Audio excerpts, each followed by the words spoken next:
Komando Daerah Militer Iskandar Muda atau Kodam IM turut prihatin atas kejadian yang menimpa keluarga Imam Maskur.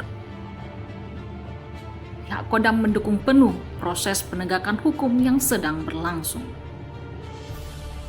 Isu keterlibatan anggota Kodam IM dalam kasus penganiayaan warga Aceh di Jakarta yang berujung kematian masih menjadi tanda tanya besar di berbagai kalangan. Kodam Iskandar Muda dengan tegas menyatakan dukungan penuh dalam mengawal proses penegakan hukum yang sedang berlangsung di Pom Dam Jaya.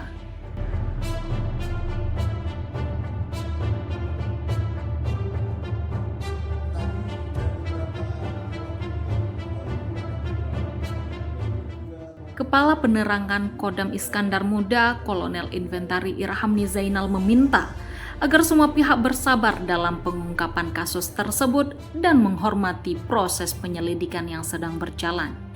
Proses penegakan hukum harus dilaksanakan. Kami mendukung itu. Nah, untuk kelanjutannya memang kita semuanya harus bersabar untuk menunggu hasil penyidikan yang dilakukan oleh Polisi Militer Kodam Jaya. Jadi saya berharap teman-teman sekalian kita bersabar dan menunggu serta mengawal terus proses penegakan hukum yang dilakukan oleh polisi militer di wilayah hukum Kodam Jaya. Kita tidak boleh mendahului proses penyidikan. Jadi prinsip kami penegakan hukum harus dilakukan sesuai dengan prosedur yang berlaku. Jadi nanti untuk keterangan lebih lanjut apa hasil penyidikan nanti pasti akan disampaikan oleh penyidik. Dalam hal ini polisi militer Kodam Jaya.